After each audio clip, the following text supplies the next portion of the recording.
What's up, friends? Welcome to SPDM TV. My name is Mike, part of the SPDM crew, and I watch a lot of TV. We talk about various TV topics, reviews, and general appreciation of TV, past and new. You could follow me on Instagram, Threads, Blue Sky, and Serialized at MLHilty2452 to see what all I'm watching.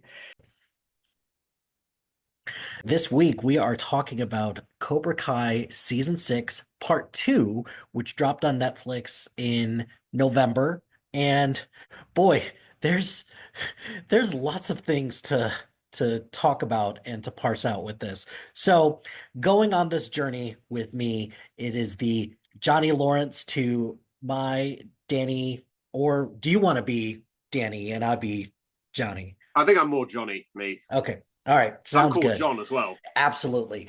So I've got John Tillyard here for who's going on this Cobra Kai journey with me. John, thanks for coming back on. Appreciate it. Yeah, it's great to be here. Thanks. All right, let's dive into it. So we both watched Cobra Kai season 6, part 2. So I'm wondering, on our usual sip pop scale, we'll start there and we'll give our general thoughts. Did you like it, love it, hate it, dislike it, or was it just okay? I'm going to go with liked it. There's definitely quite a few negatives I have about this, but in terms of overall feelings about these 5 episodes, I liked it. I'm right there with you. I liked it. What propelled it into liked it to me is two things. One, the fact that we're focusing maybe just a little bit more on karate and the kids. I did like that part, but this went off the rails in a hurry. Yeah. And but also that's kind of what I love about Cobra Kai to begin with, is that if it goes off the rails, then I'm looking forward to what's to come with that. So, John, give me some of your general thoughts on just anything from this season. We'll keep it spoiler free for now, and then we'll rip the band-aid off and go from there. Well, I thought it was just quite fun to have like 5 episodes that were, first of all karate tournament, basically. I mean, I think we had one episode that was no tournament play, but it was still focused on the tournament, I think. And also mostly outside of LA. Oh That was yeah. really quite interesting as well. A lot of good long on location filming. I think they did for that. And I think again, like you were saying, more of the focus on the kids, more of like where they are going in their lives, and I think maybe a little bit of a thought about what this is going to mean for them going forward. I think, and I think also like a good sort of like overarching sort of look into like what they've learned over this whole experience. I think there's some good character growth being shown here. There's been hints of like possible character growth, but we actually sort of see that growth from a lot of characters. Not all of them. I will get into one particular character who has not grown, I don't think. But for the most part, I'm seeing some real good character growth, I think, from the kids. Yeah. I think a couple things that I did like without getting into spoilers so much is that there were certain characters who have gotten a little bit more of a back seat that propelled a little bit more to the front, which I did appreciate that. There's one character that I'm kind of scratching my head about, or a couple characters about that. Some of our predictions did come true, maybe not in the way that like one of my predictions I thought came true, but hey, it is what it is. And boy, am I conflicted about that last episode. I've got there are some things about that last episode that I liked and I enjoyed, and then there's a couple things that kind of made me scratch my head a little bit. So, all right, let's just go. Let's go with the spoiler talk. So, if you have not seen Cobra Kai season 6 part 2, this is your official spoiler warning as I'm continuing to dance around the subject so that it will give people a chance to turn this off. 3, 2, 1. Okay, John, give me some of your spoiler thoughts or any particular storyline that you want to start with. I'm gonna have to give a quick thought. It's what I the conflict between Johnny and Daniel, I think, is something I'm in kind of two minds about because I think the scenes between them are really good. They're really well written. There's some really good dialogue there, but it's just sort of something you were hearing this from the fans. I think after the first part is like, oh god, again. The conflict between them is kind of just sort of a bit tired now, a bit too sort of ongoing, and it's grown a little bit tired at this point. The sort of bit where Daniel is sort of not with them because he's gone off to investigate about Mr. Miyagi, and Johnny just decides, right, screw Daniel's teaching method. We're going with my methods now. I just feel like he should know better than that at this point. He should know that his methods are not the wrong idea, but he has to have Daniel's interests in mind as well, because at the end of the day, it's his dojo. I think he Yeah. has to respect that a little bit more. I know that this is Johnny and that is kind of his character, but I just feel like he should have learned a little bit more by now, and then just saying like screw LaRusso still. I largely agree with that. I there's a small part of me that thinks that there is a place for some of Johnny's teachings within Miyagi-Do. However, yeah, by now you're right. He's got to realize that he is part of Miyagi-Do, Eagle Fang, and even his Cobra Kai teachings, though they're done. Like he can't have that be the primary focus. But for Daniel to think that Miyagi-Do is like the only way to do this, when you've got all these different organizations from around the world, which for some of these teams at this tournament, it's like, how on earth did you get here? Yeah. But hey, it is what it is. I loved it. It gave me a little bit of D2 the Mighty Ducks feel, where it's like, Oh yeah, how that's a did good comparison. Yeah, I like like that. it's like in a hockey tournament like this, Trinidad and Tobago, huh? Okay, cool, cool. Or I just a Yes, that, little that, on the that, that was a weird bit of that movie. Remembering now. but a little bit, yeah, a little bit on the nose when it comes to some of the characterizations of some of the other teams, like the Irish team. It's like, oh, okay, I get what we're going at with this, but overall, the dynamic between Johnny and Daniel, which I'm hoping that eventually at the end of this that they could just be friends and just get it over with. But I think one of the things that I did appreciate about Johnny is just some of the introspectiveness that he does have throughout this throughout the course of this. I did like that a little bit. I I did correctly predict that there would be something would go wrong with Miguel's mom and the baby, even though nothing really happened with that. But and it pulled them away for a little while, but then they turned around and came back. Like how long is this tournament that like they can fly from That's a Barcelona big cheat, I think, that to that bit there. Yes. yeah. I actually think that the whole thing with Carmen potentially having a problem with the baby, I actually think that was just inserted in there to just have a reason for Miguel to have to pull out of the tournament because of the storyline with Kenny and Anthony maybe like clearing the air with him and Kenny, and Devon also confessing to what she did, because I think possibly the conversation in the writers' room may have been, okay, we're going to have Devon confess to what she did to cheat her way to the tournament, and that's going to convince Kenny to come to LA. And then someone's like, yeah, but they're not just going to fly Kenny to LA just because Devon's confessed to cheating. They're not going to pay for a flight all the way out to Barcelona just for that. So someone needs to pull out. So I think that's the reason why they have that in there. Really, I think it's just to get Kenny to Barcelona.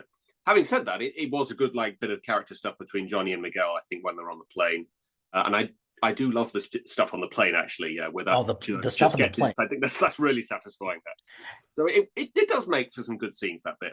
But it is a bit of a cheat that no, a round trip between Barcelona and LA, that's got to be at least 24 hours, isn't it? And they don't miss any of the tournament at all. It's No, unbelievable. they don't, and also the fact that they just let Miguel back in to the tournament as well is like, oh, okay, cool. Yeah, this sure. Let's just go from there. The the tournament, or so actually one thing, agree wholeheartedly the stuff on the plane. The dynamic between Johnny and Miguel on the plane was great, but we've all been there in a plane where there's one person on the flight that's like, I really want to punch you. And thankfully, it wasn't something that nobody that's something where nobody got arrested, nobody was kicked off the flight or anything like that. Everything was just all hunky dory, and that one person, he had it coming, and then that's it. I suppose if it was Johnny that did the assaulting, something probably would have happened, but it's Miguel. Whatever. He's just a kid. Yeah, No kids worries. don't know any better. Kids, yeah, kids don't know any better. It's fine. I would like to talk about some of the way that the tournament actually kind of played out a little bit. And I think for me, the first thing is, boy, these are very elaborate events Yeah. for a tournament like this. We're far past the All Valley tournament where it's just fighting and that's about it. I did love the protect the egg Oh yeah, that's a good callback. callback. Yeah, So given that that episode where Chosen is teaching them about protect the egg, and then it made its way back into the Rumble at the end of season 5, I thought that was good. And then for it to come back here, but not exactly work the way that they had hoped, that I find the way that this tournament is structured was interesting, if not a little confusing. I do think it makes sense for like a karate world championship, like the ultimate prize for a dojo, for them to have some slightly sort of different events and Mhm. different variety. It's televised as well, so there has to be a bit of a A variety bit to of it a to make it spectacle. more interesting. Yeah, Mhm. which is why it kind of bugs me that there doesn't appear to be a crowd there. No, It's on TV and there's no crowd. and that's it. And Yeah, that's it. There's nothing to that. And yeah. one other thing, and because we've kind of talked a little bit about this as well. Boy, they are really emphasizing, hey, the captains get the end all be all for this. So, which I get it, why there's such an emphasis on the captains, but it's also confusing because if there's such a big emphasis on the captains, why did you bring 4 other people to the tournament? Are they I just think cannon fodder, or are they alternates? Like that's what I was kind of a little bit confused about because I do. Oh, sorry, you're back. I'm back. I'm back. Sorry. You're back. Yeah, you're back now. So internet, my internet connection's unstable. Okay, cool. Let me see. Okay. All of this to say that I think some of the spectacle, like all the stuff where it's like, hey, you're high up on a platform and like your job is to like knock your opponent off the platform. I thought some of that stuff was really cool. But I think just the emphasis on like the captains being the end all be all, that's the thing that I was like, because I feel like Hawk got a little bit of the like short end of the stick this season by not getting as many scenes with him, and I think who was it? Yeah, like Hawk in particular, I think kind of just got a little bit of the short end of the stick because he's not the captain. Yeah, I think the idea with that is ultimately it's supposed to be like a team event, like just Mhm. the flags on their gis. I think they're representing a particular country because it's the World Championship. So if Robbie or Sam had won that tournament, then Miyagi Do would actually be the official winner, and like the dojo representing the United States. So I think the captains are just like the final prize ultimately of like how can I put this?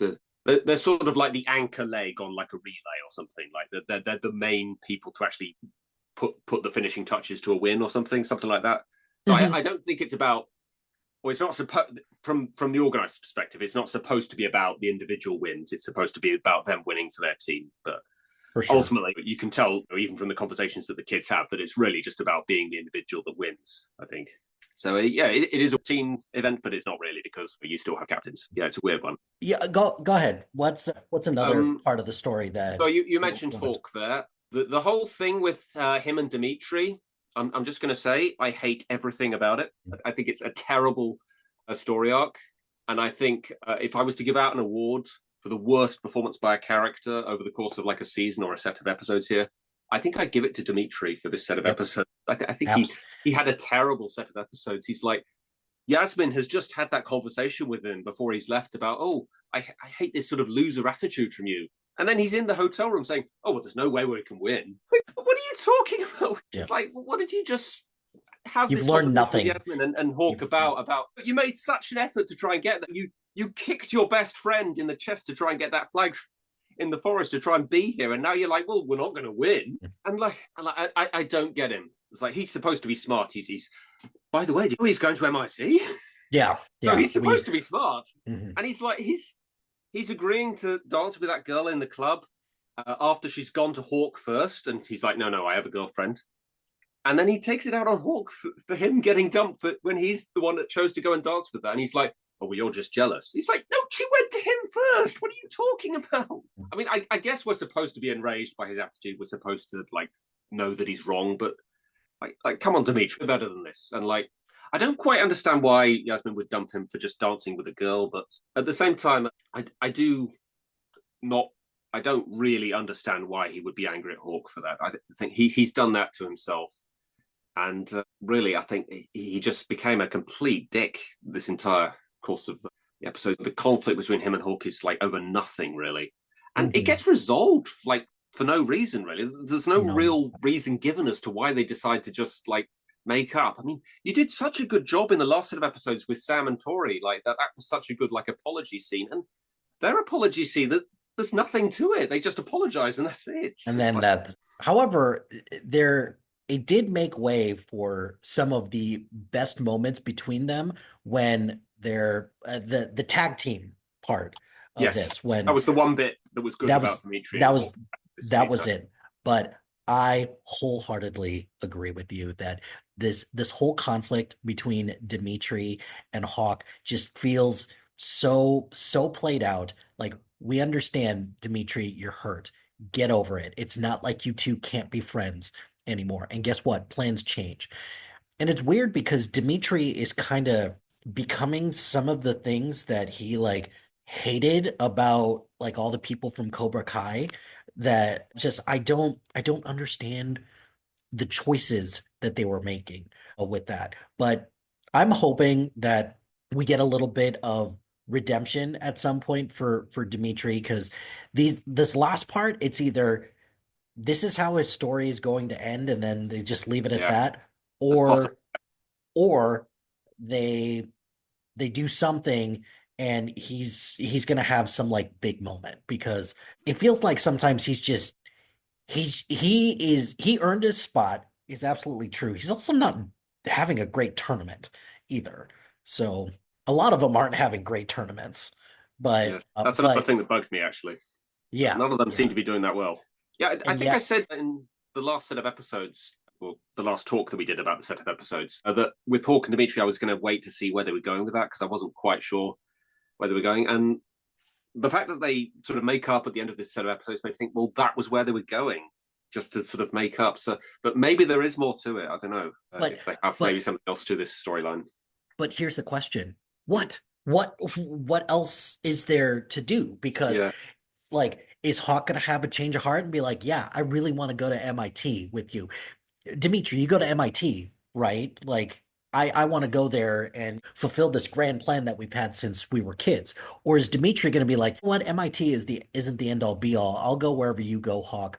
Or maybe I don't know, but I would just say to both of them, it doesn't matter. Just because no, you're at it different doesn't. schools, you can still be friends. You can see each other outside of school. You can do what we're doing right now and talk on Zoom. It's Exactly. like So I you don't, can yeah, still be friends. I want to talk about Robbie for a Yeah, second. Robbie was named captain for a reason. He won that fight fair and square with yeah. Miguel. Boy, like the first part when he wasn't being very captain like, I don't think I've ever been more frustrated with the writing and with Robbie as a character, because it felt so forced for him to just be distracted by everything that's going on with Tori.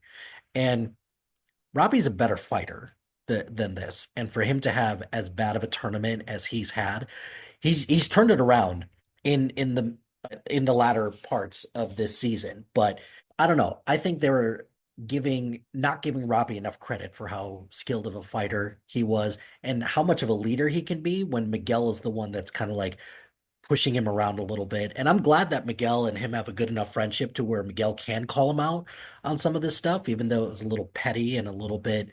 also, he's also a little upset because of what this could mean for him as well. And I'm glad Johnny at least put him a little bit in his place. Like, dude, he's not going to college. Like, think about what this could mean for him too.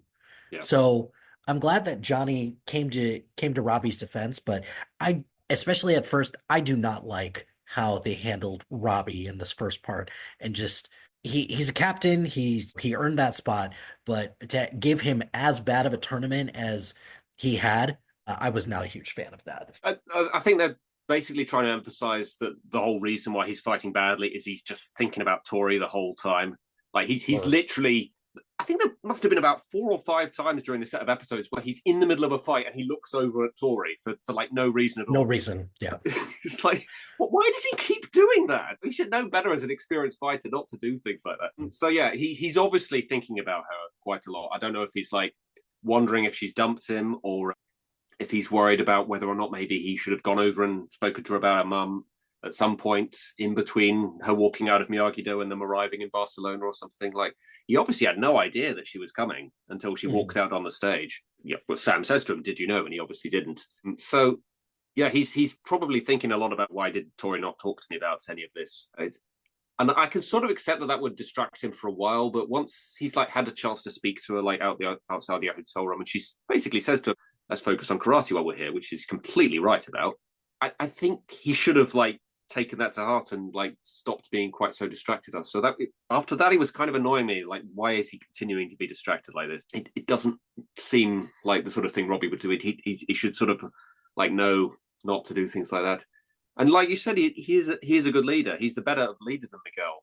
He led he led Cobra Kai, when he first joined in like season 3. They weren't happy about it, but he still sort of took the lead in teaching them these methods.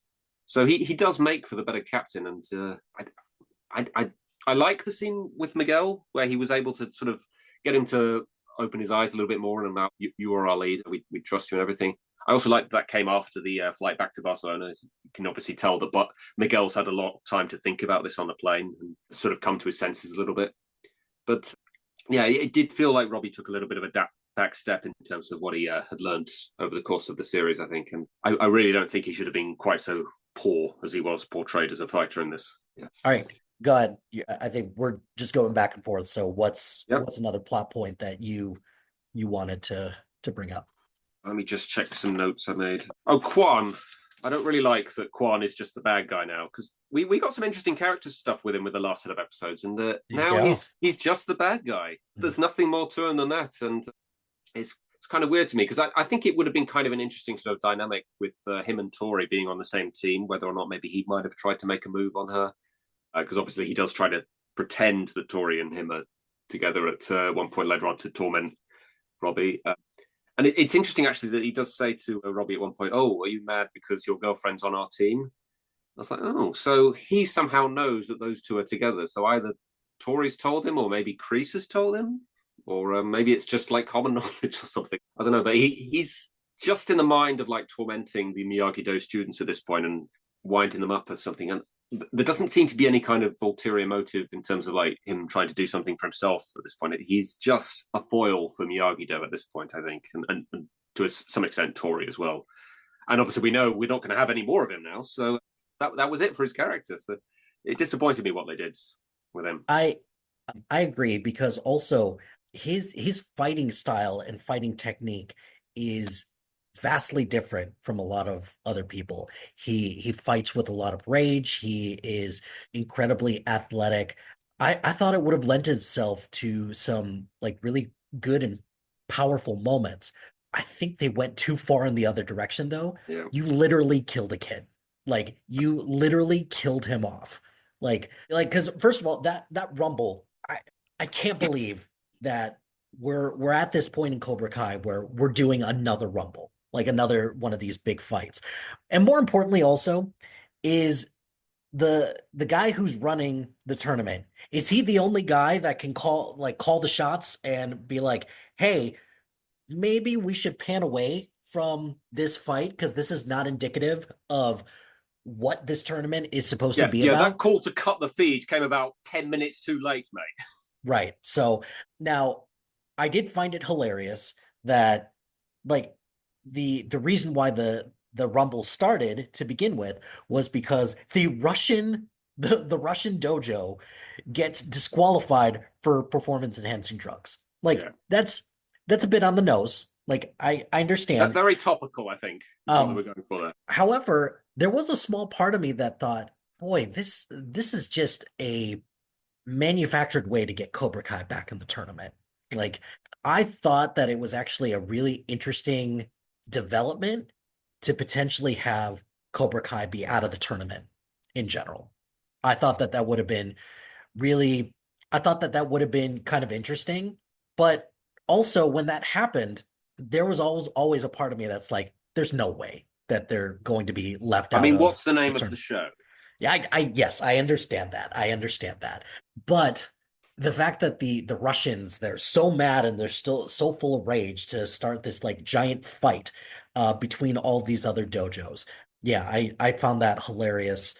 But with Quan as well, didn't build off of anything that was talked about in season one, or the first part, The where first, Kreese hears a little bit about some of his struggles and everything like that, and then they just leave all of that alone in favor of him just being a jerk to everybody, and that's it. Like there was nothing likable about him this season, except for the fact that he was fighting, and then he gets killed yeah. by his own stupid mistake as well, by bringing a knife to a karate fight. Yeah, so I don't know what you're thinking, jumping in the air with a knife in your hand. That's insane. Yeah, So that dumb. that part I could not believe that that is what happened. And also the fact that like there like it literally happened live stream for everybody to see. Like if I'm a parent and I saw that and be like, pack your shit up, we're leaving right now. Yeah. And it's like, no, we're not doing karate anymore, which leads me then to how the knife got around there in the first place, which is criminals extraordinaires who are able to fly internationally with no consequence or repercussions. But don't worry, all the charges were dropped, everything was fine. That's Kreese and then the return of Terry Silver in this. It's Yeah. like we're I I hear what you're saying about the Daniel and Johnny thing. We're really doing this again. That's kind of how I felt about with Kreese and with Silver in particular. We're really doing this again? Okay, cool. Because I think that there could have been something interesting with the Sensei Wolf character who's played by Louis Tan, by having him be a little bit more of an antagonist, and how his style of teaching is taking it kind of a step up from what Kreese does. Kreese, he gets like physical and violent with his students. So it's like, why do we need to bring in Terry for this? But we have to bring him in because he's a legacy character, and more importantly, got to have somebody that funds this Sensei Wolf's dojo and everything like that. And I was very confused about that. Yeah, I was kind of in two minds about bringing in Silver. I assumed that a Wolf was going to be like the equivalent of Silver when he Mhm. first showed up, and then Silver shows up anyway. So I was like, well, Mhm. why do we need Wolf then? Why couldn't that just have been Terry Silver, especially since they own the same dojo? But I think again, it is kind of like a bit of a fan service thing. I mean, Cobra Kai's basically embraced fan service from the very beginning. It's been about like, let's just give the fans what they want.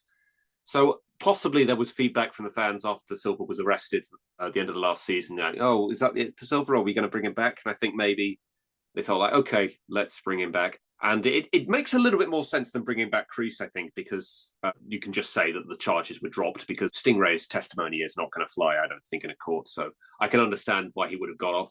I'm not quite sure how he got to Thailand, but we'll That, ignore that. that's Um, that's irrelevant at this point, I yeah, guess. but what I do like about the fact that they brought back Silver is I think that leaves potential room for some sort of redemption with Kreese. I think maybe he at some point is going to realize you're no good, you've got the wrong attitude about this, and he's going to say that he's loyal to Johnny, maybe, and he's going to go back to him and say you were right this whole time. My teachings were flawed in kicking them when they're down, sort of thing. So you might see Kreese get a bit of redemption and Silver get some bigger comeuppance by the end of the series. I think it's maybe the potential they have with bringing him back. But yet, it does sort of annoy me because Wolf did seem like kind of an interesting new foil for them, and the fact that they've just brought in Silver, he's kind of been pushed aside because Mhm. of that. I'm hoping for Kreese's character, Kwan's death changes something in him, Yeah, because everybody had like a visceral effect with seeing that Kwan's lifeless body with all that blood coming out. I'm hoping that that's going to change a lot of perspectives for people, but I don't know. You see some of the reactions, and the one that did stand out was Kreese. He just closed his eyes and just he seemed so hurt by what happened.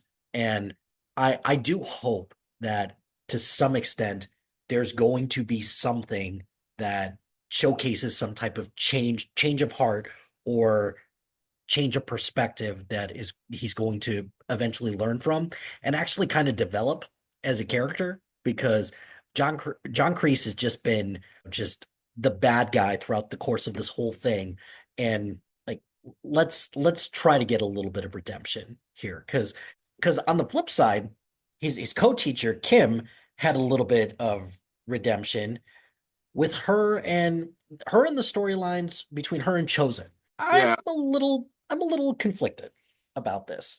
On one it was end, a funny sequence at least. I thought. yes, yes, funny sequence. I don't like that Chosen has just become this like slapsticky character. I sure, but I think at the same time, I think giving him a love interest shouldn't have been the focus, but I think if they would have kept them friends and just had them like investigating together and fighting side by side together, I think I would have liked that a lot better as opposed to just pushing the chips all in and just having them just go down like just bone and then that's it. Yeah, I kind of like it from the perspective of like it's humanizing Kim Do-eun a little bit more because she was a bit like Kwan, really. She was just the bad guy for a long time. That was the one time I think we got something a bit more sort of three-dimensional from her and a bit more sort of likable. And it was also a very big laugh when they kissed. It got a big laugh out of me. Outside of that, it's kind of maybe a little bit too silly, and it's more in there just as a joke. Really, it's not really supposed to mean anything beyond that they just slept together and that was it. Really, it doesn't Yeah. play any kind of purpose in the story. I'm not sure if it's even going to come back if there's going to be any other kind of hint of romance between the two of them Yeah. because you do see that sometimes in these kind of shows. You just see characters like sleep together and then that's it. There's no ongoing romance with those two. I actually thought they were going to do that with Robbie and Tori. I thought they were just going to have a night together and then they wouldn't actually be a couple, but they were together the next season. I want to talk about Mr. Miyagi, the whole thing they're doing with him, because you're kind of sort of dancing around it when you talk about Kreese with where I think they're going with this. So basically, there was a lot of outcry after the last set of episodes from the fans about Mr. Miyagi being in the Sekai Takai because he explicitly says in the first movie, "Oh, I don't do karate in tournaments. Karate's for defense only." And I think this is leading into exactly why, when Daniel meets him, he has this attitude. He killed someone at a tournament, so I imagine he probably like decided for himself after that happened. Right, well, I'm not fighting in tournaments anymore because that's what happens. I'm just going to use karate for defense. And I think Kreese is going to learn the same lesson now. I think that's where they're probably going with this. And I think possibly the kids are going to learn a similar lesson about using karate for defense. They've learned it the hard way. So that the Mr. Miyagi fight with Daniel. So I think that's a Oh, little that as well. That's the other big moment, isn't it? so I think that was a little bit of a backdoor pilot to what like some of the proof of concept of because they talked about they eventually want to do a Mr. Miyagi like kind of prequel series, right? Yeah, definitely. Yeah. So I think this is a good jumping off point potentially to be like, hey, let's take Mr. Miyagi's journey post tournament, post killing a guy in the ring, and let's see where his life goes to where he's using karate mainly for defense. I thought the actor that they got to play Miyagi in the ring, I thought he was fine. Didn't get much to do. Presumably, he will get more to do. I think we're probably going to have a flashback in the next set I, of I I hope so. Boy, the de-aging and the or not the de-aging, but the effects on the older Mr. Miyagi, the Pat Morita look. yeah. Oh, that did not look. That was it didn't look great, It but looks as good as any other de-aging effects, I yeah. think. Yeah, we're just But not quite there yet. Having said that, it is a dream sequence, so maybe you can be a bit more forgiving. sure, but I also can't deny that it was also kind of good to see the Pat Morita around, like even if it is in digital form.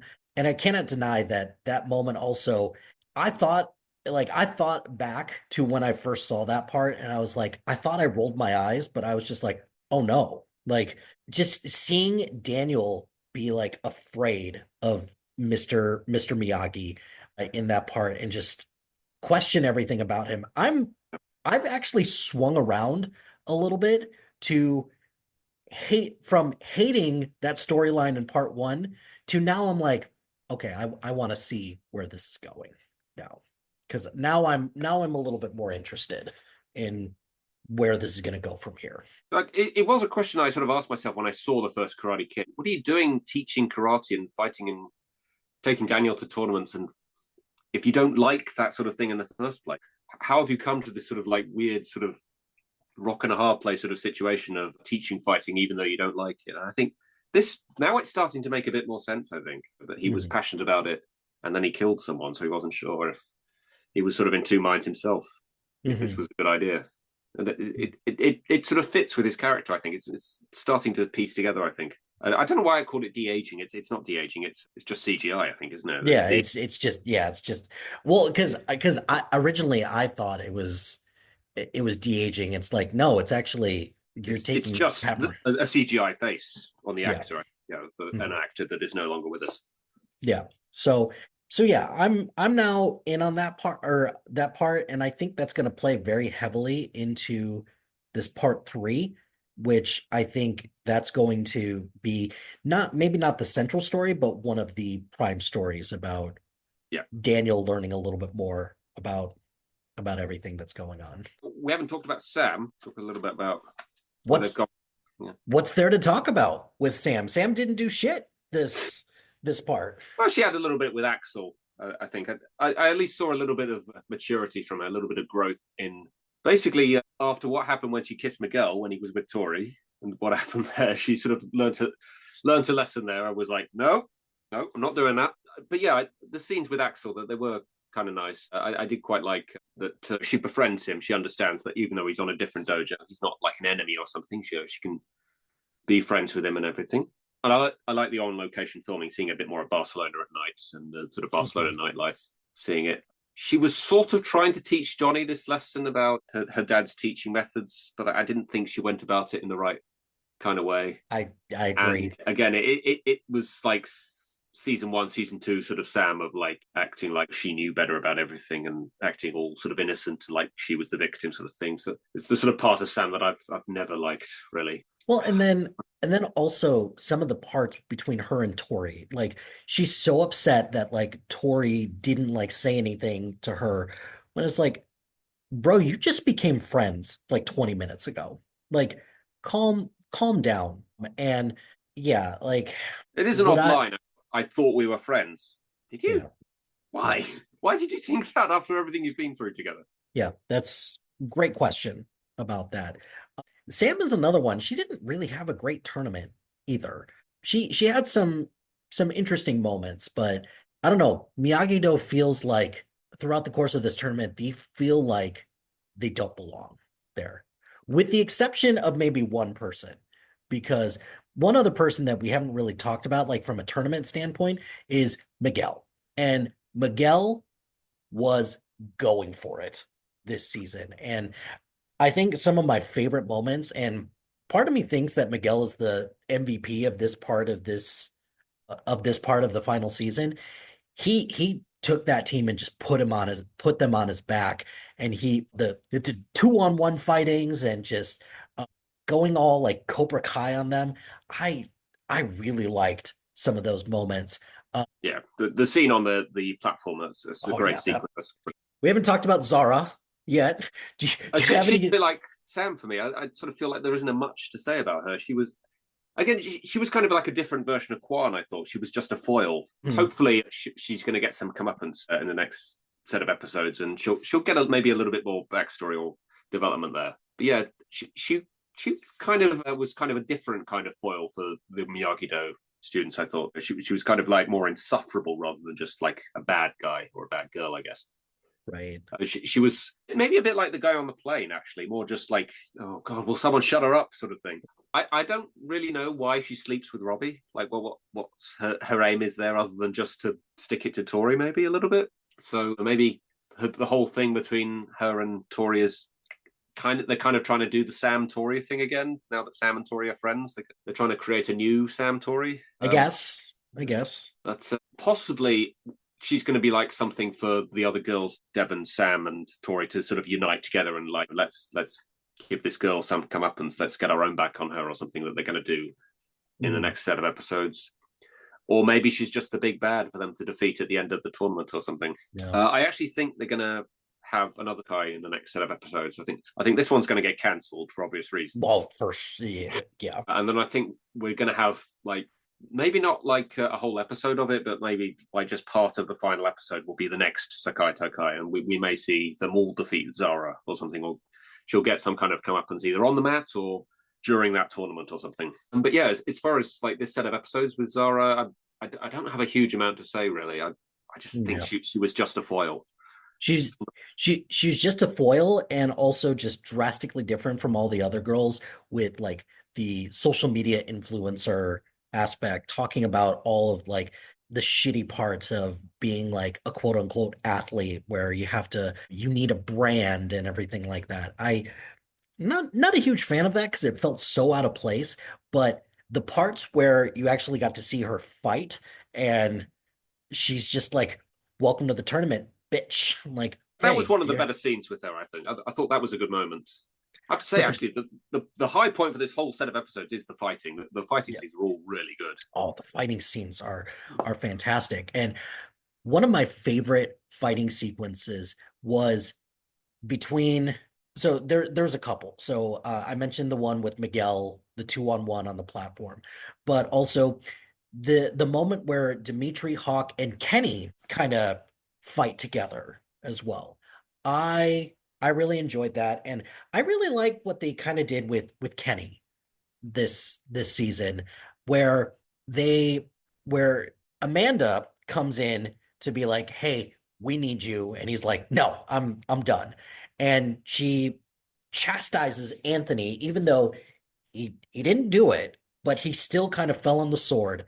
I loved that his solution was, all right, I'm gonna get you to forgive me, so I'm gonna shit my pants too. Like, no, that is a horrible idea, even though I thought it was hilarious when he suggested that. And I'm glad Kenny was like, we're cool.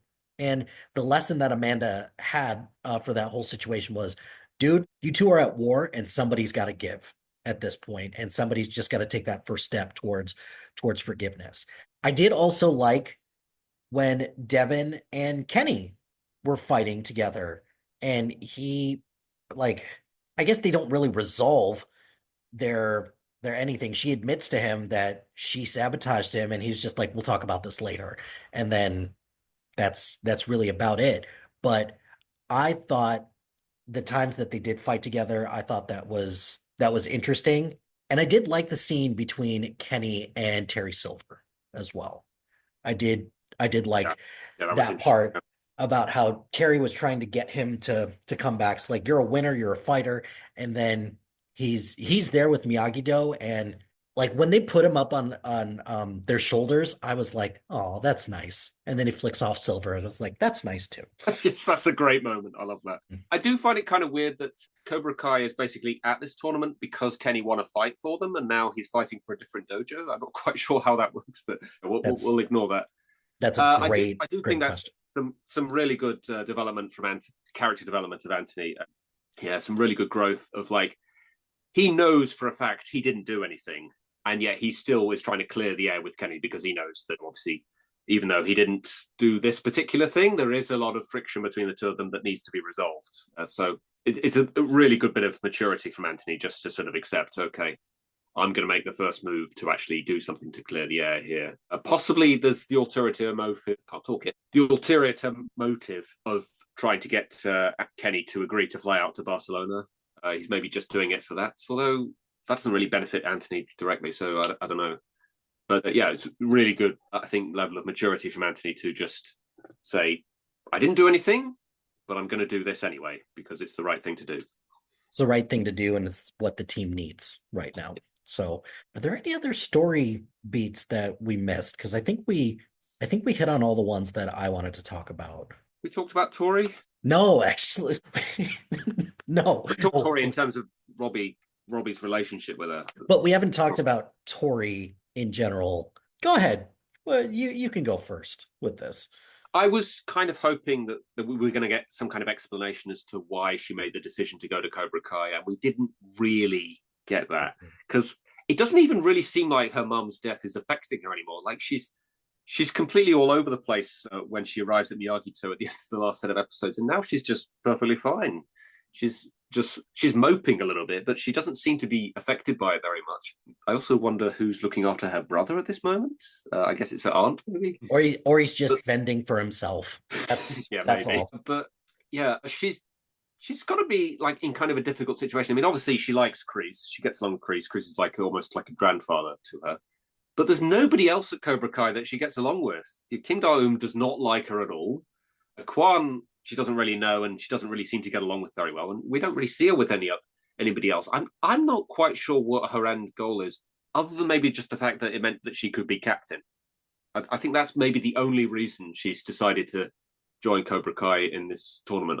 I think she just wanted to be a captain of a team. And Well, I I think the other big thing is that she wanted somebody to believe in her. And whether Kreese was believing in her in with genuine motivations, as opposed to her just or him trying to steal her away from Miyagi-Do. I think that was part of it because I don't know if there's a situation where Daniel Daniel and Amanda stop the fight between Sam and Tori. The optics of that don't look good at the end of part one. And for Sam and for Johnny to be like, let her fight, let her just do if this is one way to cope with the loss. Had they fought, I think Sam would have gotten the shit kicked out of her. And yeah, I that's the don't difficult thing about it. It is a little bit dangerous when she's not it, in her right mind. I agree with that, but for me also, like that kind of made just like a little bit more sense why she would go to Cobra Kai because Kreese Kreese was like, you could be a winner, you could be a champion, and let's just continue to push you towards Cobra Kai, where you could be a captain, like you said, and showcase to the world that you can win this thing. Yeah, I think that's possibly it. And it seems like she's sort of questioning that by the end of these set of episodes because she has that talk with Kim Da-eum about is it really worth it? Which Mhm. made me think that the first time I was watching, I'm thinking about, oh, is she just going to pull out of the tournament? Is it going to be like the last season where she pulled out with that fight with Sam? Because I think they're trying to avoid fights between Sam and Tori now that they're sort of like supposed to be friends. So I actually did sort of predict we're not going to see Sam and Tori fight. I'm not quite sure what the reason's going to be, but it's not going to happen. And I thought Tori was going to pull out. And then obviously that fight is just not going to happen now because the tournament's going to be called off. So I think she's maybe starting to understand that karate is not everything in her life now and that there's bigger things going on, like your mum dying. So possibly we're going to see her go back to LA and maybe she's not going to compete in karate anymore. Or if she is going to compete in karate, she's maybe going to take it less seriously. Well, I think all these kids need to take this way less seriously. Yeah, it's And probably a lesson that they're all going to learn because of Kwan's death.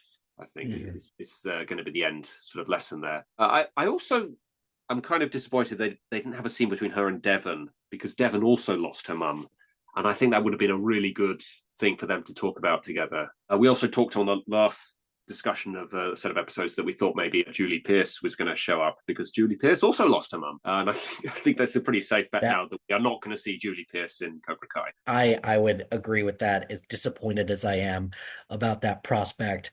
Yeah, I think that would have been the perfect way for her to be introduced, and it's not going to happen. It's just not. It wouldn't make sense for her to be put in post post tournament in this world where it's like, well, what do we do now?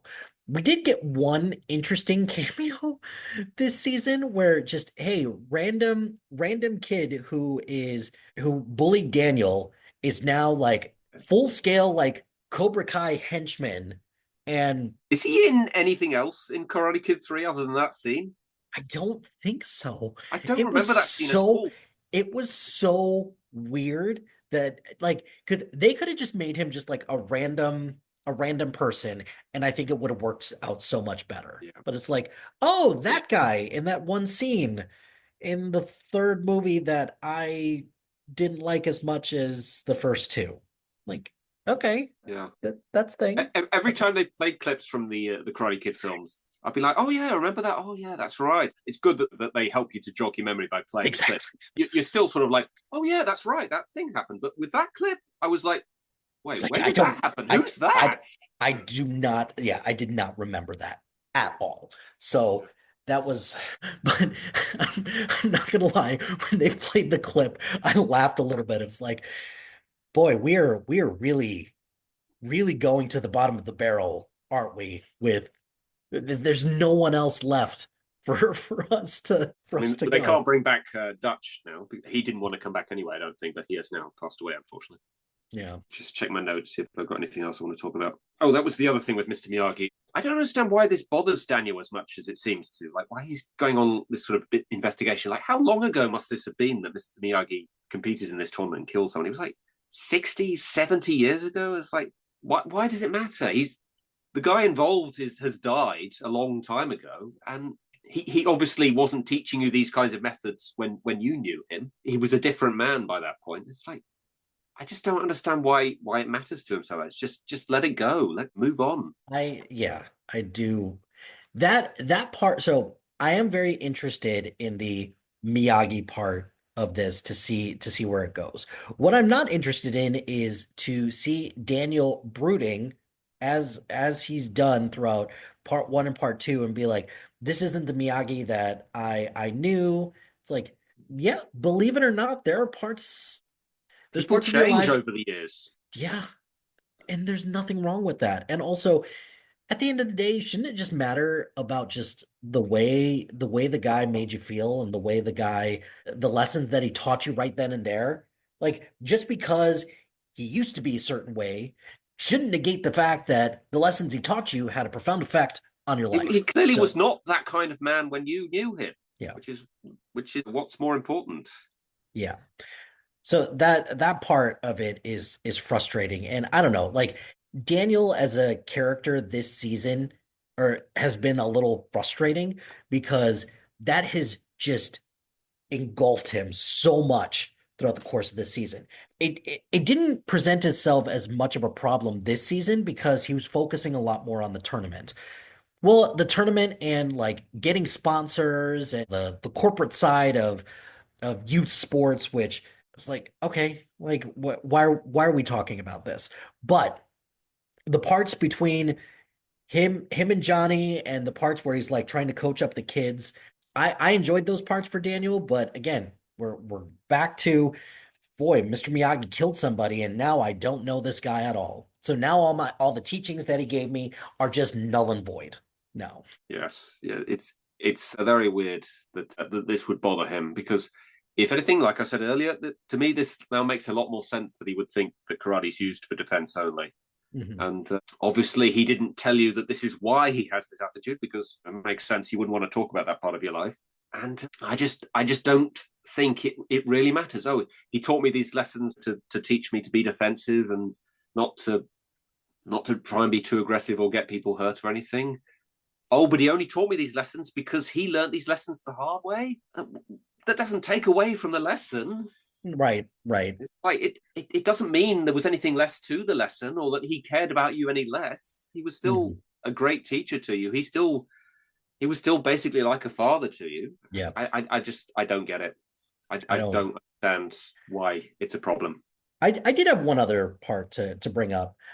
That scene, there's a scene in the locker room where all the kids are talking to each other and they're pretty much saying like this is going to be the last time that we were like going to fight together. I bought it. I bought that scene. It's a nice scene, I, yeah. it was a nice scene, mainly because it was kid centric and it came organically from the kids. And I'm glad that Daniel and Johnny came in and was like, I was going to give you a speech, but it looks like you guys took care of it. I did appreciate that level of restraint on the writing part to say, hey, the kids got this. We're good. Yeah, yeah. It's a little corny, maybe a little bit Oh, like absolutely. It's corny. It's corny and cliche, but I don't know. Maybe because we've been we've been watching this show for now 5 2/3 seasons, and maybe that's why I bought it. It's like, oh, and we're getting close to the end with 5 episodes left to go. Yeah, that's And true. That's probably like talking to us a little bit as well. We're nearly at the end here, guys. It's going to mhm. be sad. Yeah, I think I might get a little bit emotional when I'm watching the final episodes in a few months, actually, because this has been a big part of my life for a long time. So I hope they give all the characters a good send off in the final episode, certainly. And that was maybe alluding to it a little bit right there. Well, Yeah. where do you think this part three can go? Because if we don't have the backdrop of this tournament, which they have been building up to since season five, like we can't go back to another All Valley tournament. Like, No, we will have another Sakai Takai. I think that's already a rumor that a few fans are talking about. It's going to be like the next year's Sakai Takai. oh, maybe Yeah, that so we're probably going to have a time jump in these next 5 episodes at some point.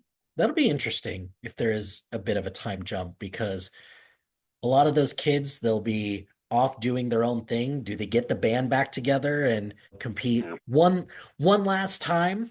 So yeah, we may see some of the kids like a year into college at that point.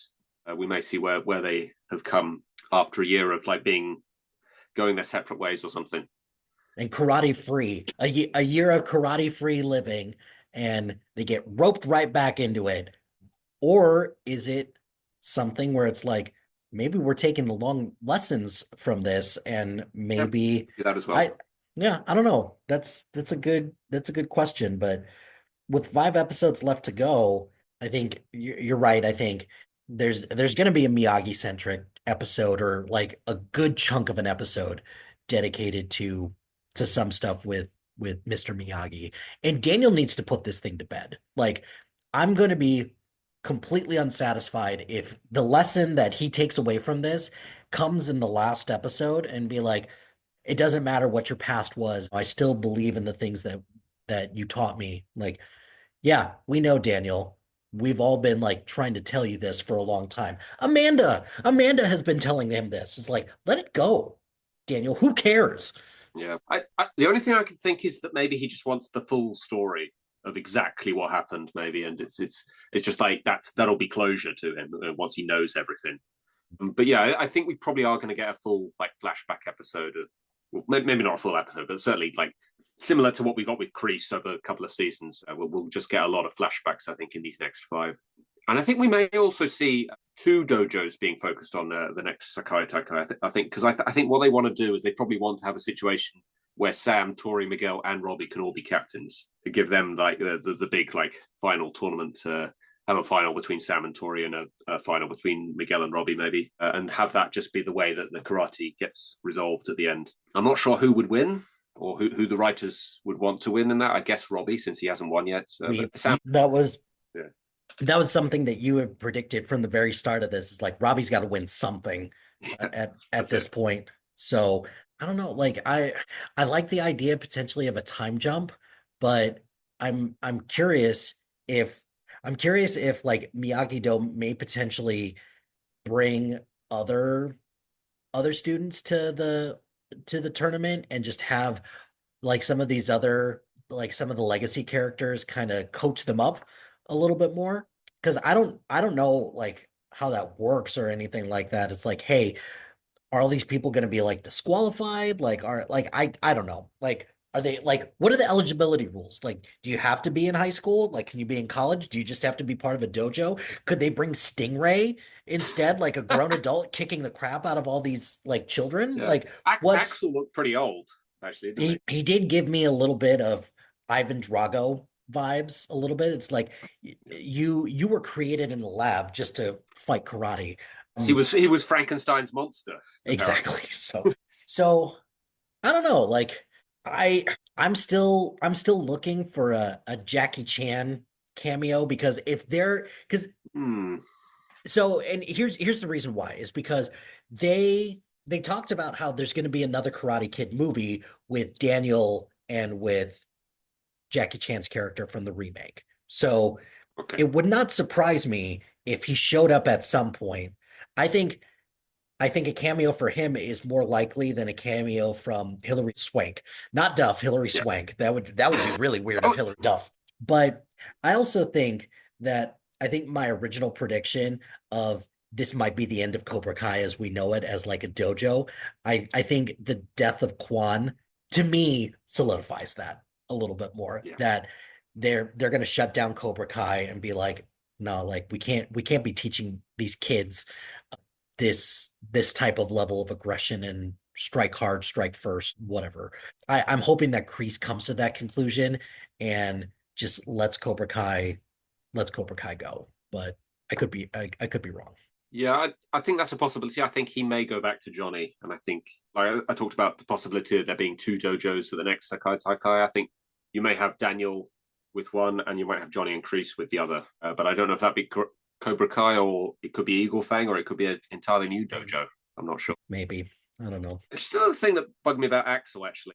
Sure. Sam pushes him away and says, "No, I have a boyfriend," and then he's just like staring at Miguel at the next like. Oh, that. He's like, so that's her boyfriend. How dare he be her boyfriend? And like, how what's he angry about? Oh, like, oh, look at that! An attractive girl you met at the Sekai Taikai has a boyfriend. Oh God, how dare he? What's yeah. he mad about? That's a little issues with consent there, but also just yeah, dude, get over it. Like you you took your shot. It didn't work out. Just move on. Who cares? I do hope that they continue to establish their friendship, but I'm not sure that's going to happen moving forward. But Yeah, we'll see. that was why I kind of like that bit. Axel and Sam, somebody from the other dojo, sort of bonding a little bit. I was like, oh, okay, so we're having a nicer connection with the Iron Dragon dojo here. And then it just the bottom falls out of it when Sam pushes it away, and he's just like, "Oh well, in that case, screw you." Yeah, yeah, for sure. I don't really understand how Daniel's able to pick a lock with a keyring. It's just a minor. How did he do that? We don't see. We just see him get the keyring out. That's it. I don't know how he did that. In a show where I don't understand how charges against John Kreese can be dropped, that might be the biggest mystery of them all. Is that how did Daniel get out of that cage? Which, yeah, I don't understand that either. I thought that that was kind of like an interesting wrinkle of what happened, where just a way to get Daniel out of the tournament by using this investigation as a way just to get him away from Johnny and Miyagi-Do. So I thought that that was interesting, but yeah, just first of all, what this random kid who gives it like who sells him this keychain, and then all of a sudden that keychain becomes a thing. Like yeah, I don't understand how that works. And Why didn't the kid sell him something that is easier to pick a lock with? You could have just rewritten that in a way that made a bit more sense. that's I fair. actually like that whole sequence with Daniel Mhm. investigating a little bit. It was quite interesting, and I actually I didn't piece together that it was Silver when the first time I watched. And went Silver, oh wow, surprise! Yeah, I did like I thought it was Crease 100% because Yeah, they were laying down the groundwork pretty good to for it to be like, yep, this is Crease's doing. And then when Silver shows up, I was like, well, duh.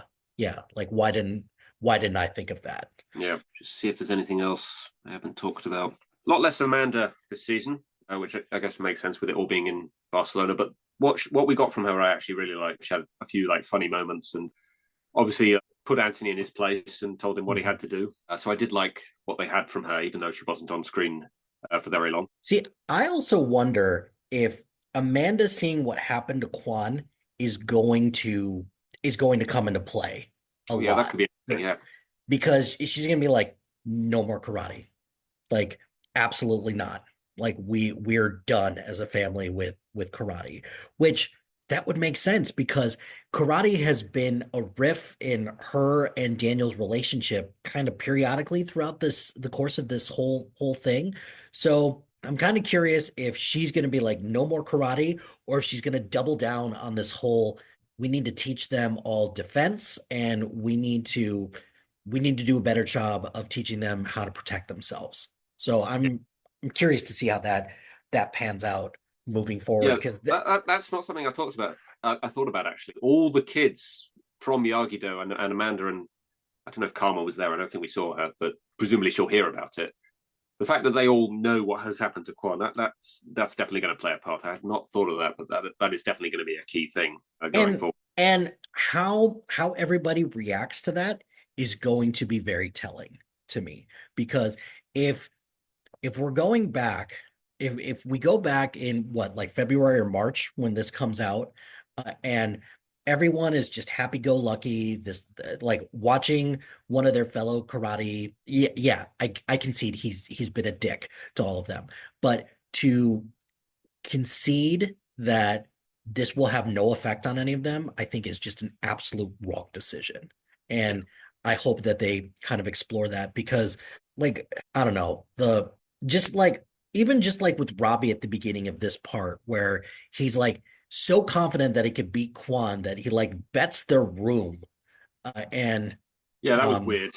that was weird. And also there's no way that I would bet my room just to prove that I could kick higher than somebody else.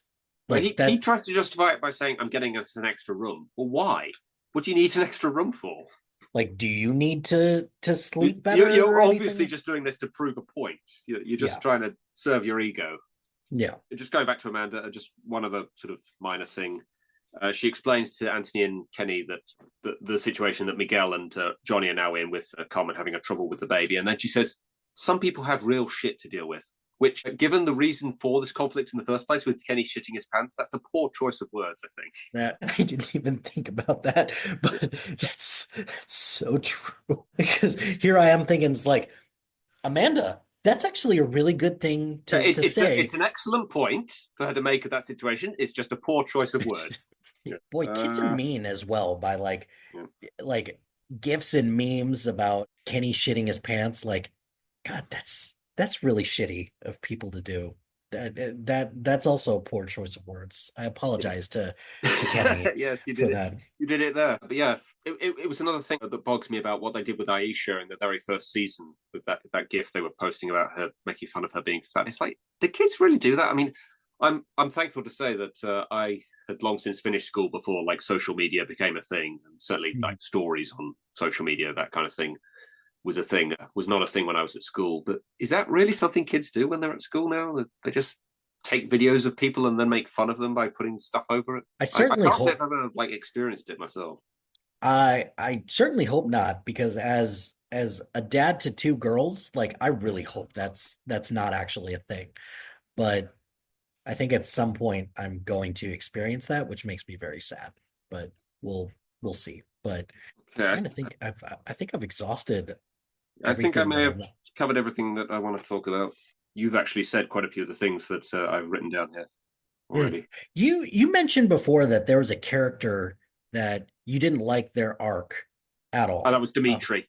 Oh, okay, yeah, okay. Because we talked about all the kids. We talked a little bit about Devin and just I mean we didn't really talk about like Devin in general. But, like I thought the moment between her and Johnny was was actually pretty good, where Johnny was like, "You earned a spot here, so just Yeah, fight like it a little they bit they more." didn't they didn't make her look like a particularly good fighter in No, this set of episodes. Certainly, they really when Sam said to her, "I don't even know how you got a spot in this team," it's like she's right. Really, she's not been very good at all. She's been probably the worst fighter of all. And then she probably realizes that herself, and she just drops out so that Kenny can take her place. But perhaps she's sort of more thinking that because Kenny should have been there in the first place. The only reason he wasn't is because she cheated. So I hope she gets some kind of moment to shine in the last set of episodes. Maybe not necessarily win, but something that gives her satisfaction and makes her think that she's won. I was thinking that they might have her beat Zara, but maybe that's going to be too difficult to I think believe. that's too difficult Yeah, to believe. I think the only I can't people see it that could, beating. I think the only people that, truthfully, I think the only person that could beat Zara is probably Tori at this point. Yeah. Sam doesn't give me a whole lot of confidence that she can actually stack up against Zara, but I don't know. I think the dynamic between Tori and Zara with Robbie, with everything that happened with Robbie, I think that feels like the natural way to go, but Yeah. if we're gonna do another Tori and Sam fight, then so be it. Whatever. That's The fine. other thing I was thinking is maybe they're going to do the Rocky 3 thing and have Sam and Tori sort of team up and train Devon to beat Zara. But that seems a bit cheesy. I mean, this show is filled with all kinds of cheesy moments, so Yeah. if that's the case, then I actually wouldn't mind something Yeah, like that. if they can do it in a way that's believable, it could possibly work.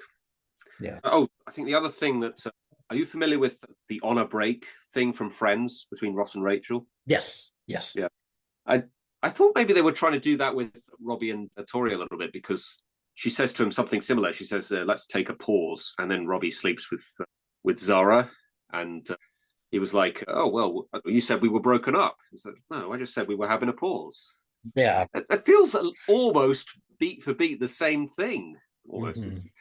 it's almost like that they just sort of copied and pasted it out of Friends. Yeah, I do agree with that. I hope that that doesn't become a thing moving forward, but we'll see. That also, like, dude, like, chill out. Like, you don't have to. Everybody grieves differently, I guess. So, but whatever. If that's, I wonder if that also with Tori is going to be like, bro, we're done. Like, we can't. Like, that is a line that you have crossed Yeah, that I can't come back from. But I don't know. Maybe they, in they this sort next of set. they sort of tried to imply that Robbie was like drunk or hungover or something and just didn't know what he was doing. But I don't think that lets him off the hook. That's all. I think he needs to be held responsible for the fact that he slept with her. I mean, Ross was never really held semi-responsible for that. Like, he gets a kid with Rachel at some point, and Yeah. yeah. The, I think Friends gets away with it a little bit more because it's much more of a full fledged sort of comedy, and it hasn't got an overarching storyline in the way that Cobra Kai does. So I think they well, can't sort of cheat their way out of it in this case. well, Friends should also get away with it a little because they're fucking adults as well. Like, Yeah, these are like kids pretty much. So yeah, that's my thoughts on that. yeah. I think I've covered everything that I wanted to Mhm. talk about now. So, well, I'm looking forward to what's how this thing is going to end because this season did not end the way that I thought it was going to at all. And the more I think about it, the more I think that might not be a bad thing because I think that the lessons that they take away from this is going to dictate how much I think I'm going to enjoy the final part of this. Because if this has no effect on everybody, kind of the same way that like Tori's mom's death didn't seem to really have an effect on her this season, then I'm going to be a little pissed because then Quan will have died for nothing. And we'll see. But I don't know. Yeah, John, do you have any other do you want to have any other thoughts to wrap up before I we think call? we're gonna. I think we're going to see a sort of parallel sort of thing between Mr. Miyagi, the lesson he learned when he killed someone at a tournament, and what we're seeing from the kids and the senseis about Kwan's death. I think there's going to be a bit of a back and forth flashback sort of thing in the next set of episodes. I'm quite excited to see what they do with that. But I do really hope that they do something better with Robbie in this next set of episodes between him and Tori because he really did feel like he was moping a little bit too much here. And I do like them as a couple. Actually, I think they're my favorite like romantic couple of the that we have in this new set of characters. So yeah, I'm excited for that, and I am excited to see how this whole saga ends because it's been a very important part of my life Mhm. for a good few years now. Yeah, I'm Well, definitely feeling more optimistic about this final season than I was after the last set of episodes. I would wholeheartedly agree with that. Well, I'm looking forward to chatting more with you about this when the final part comes out. So I'll be definitely looking forward to that. I'm sure we will have numerous other thoughts to come with that. I don't know where the rest of this series is going to go, but I will be there front and center. I binged this second part in one sitting. I Oh, wow. and I started it at like 11 o'clock at night. And Wow. I'm super thankful that these episodes are like on the shorter end because if I were like binge something that was like an hour long, I would have been up for a lot longer. But as soon as this started to play, I just could not put it down.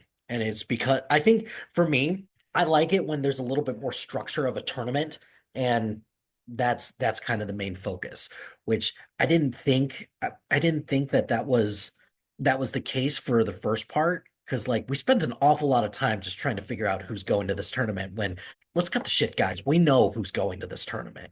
They Like, basically say that as well, don't they? yeah. Well, and then the last two spots were the ones that were up for grabs. So yeah, I'm very curious to see where this is going to go, and I'm looking forward to chatting with it more. So, but John, thank you so much for taking the time to talk Cobra Kai season 6 part 2 with me. Where can the people find you if they want to hear more of your thoughts about Cobra Kai? And do you have anything that you want to plug? So you can find me on Instagram. It's John86. That's the numbers 86. I'm on Threads as well, the same username. And I'm also writing reviews on Sith Pop. I imagine I'll be writing a review for this season of Cobra Kai once it finishes in February. And my next review is going to be Moana 2, which is not Oh, out at the time that we're recording this. So I can't tell you what kind of review that's going to be yet because I haven't seen it. But yeah, Sith Pop is where you can find that. I'll be looking forward to reading your review on that. I'm going to see it this weekend as my birthday present for Oh, from my wow. kids. We're going to go see it because uh, I love the first Moana. It's one of my favorite Disney movies and quite frankly one of my favorite movies in the last like 10 years. So I'm Oh, looking okay. forward I'm looking forward to seeing what season or season 2 the second one has to offer, but I'll be looking forward to that. And John, thanks so much. Appreciate your time. Yeah, no worries. That's going to do it for this episode of SPDM TV. Be sure to like, rate, and subscribe to anything and everything SPDM Crew wherever you get your podcast.